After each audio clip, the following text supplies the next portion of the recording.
What's up, beautiful people? What's papa locking, y'all? So here's a little flexi rod breakdown, especially on blown out hair. And so I'll list all down below the products that I use, but I just want to kind of show how I typically do a flexi rod set and a perm rod set, honestly, on my hair. I like to 2-strand twist at the root just because it gives a little length, and it also allows your hair to have a little bit of stretch at the roots. So you have to make sure that those ends are smooth on the rod. And then I will allow myself to kind of use that hair as I'm rolling up to kind of secure it even more. And then I am rolling it up at an angle, but also up the rod so that I'm getting length and also a specific type of curl. And you will see that there's a type of spacing on the rod on purpose, just so that I can have a little bit of length and just a certain look. I don't want the curls too tight. I would definitely say these type of curls kind of remind you of like a barrel curl if you was getting like a regular like flat iron. I don't know what I'm trying to say, like curlers when you're in the salon. That's what it reminds me of. And so we're just really making sure that the ends are tucked, and then we are going up. As you can see, I will like adjust where needed and then roll it on up. And you want to make sure that you are securing it on a specific side. And so we're going to show this one more time. I'm securing it, holding it in place. You don't have to twirl. Sometimes twirling it like that confuses people, so you can just roll it up with no problem. And like I said, I'm making sure I have that spacing on the rod. If I have to move the hair, I will, and then I'm rolling it up. And then you will see too that I am closing that rod out on a specific side so that it can stay in place. So once again, I'm folding it on that side on purpose, and we are in the clear. Another way people like to put it on the rod is just taking it from the root and then wrapping it all the way down.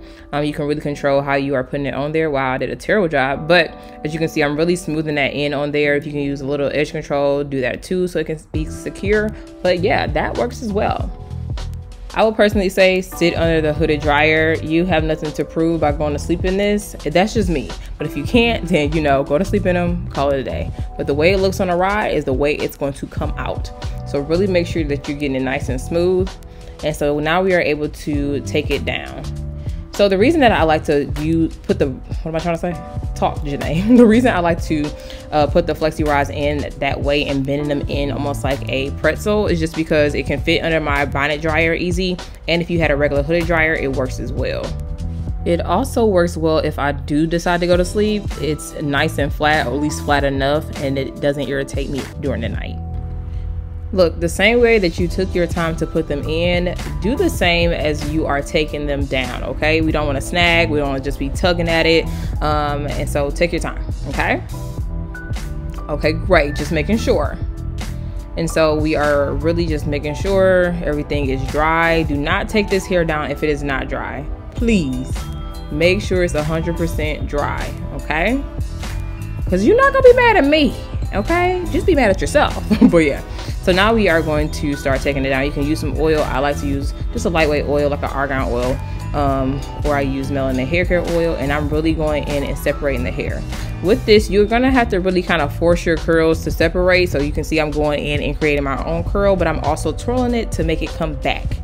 If it does not pop back in place, you may have twirled it the wrong way, okay? So don't give up on the curl. You probably just need to twirl it the opposite way. Shout out to the grays. The grays are in place, aren't they? They in strong. All right, so we got one side done. Now let's finish out the other side and just really separating it. Like if I have to do 10 separations per like rod, I will, okay? Go in, give yourself that volume. The curls is looking good. They're looking good. Wow, the bounce, wow. Where am I? But yeah, so this is just my tidbit on how I do a flexi rod. Super quick tutorial, but I have some more that I will list down below that's a little bit more thorough, but I just wanted to show you how I made this happen on blown out hair. And I also wanted to show you maintenance. Okay, so I like to just use 3 satin scrunchies. I got them off of Amazon. I can link them down below, and you will just do them in 3 sections, kind of high up in the air, and then take it out and fluff it on out, and your hair is back in place. That's what works for me. So in a sense, you can kind of call it the banding method, just modified, because as you can see, I'm just putting it on one time. That's how I do it. We ain't got to put it on, we ain't got to tie it up too tight, nothing like that. Let that hair be because we don't want to make any unnecessary dents, and I just fluff it out. So this is how I maintain my hair. Leave your tips down below as well. And yeah, this is when it was time to wash my hair. But yeah, so I hope you find this video educating, insane, let you go, and nobody give it a thumbs up. Subscribe to the channel. Join my beautiful crew, Hoodie Boo. And as always, I thank you for watching, and I'll talk to you later. Peace.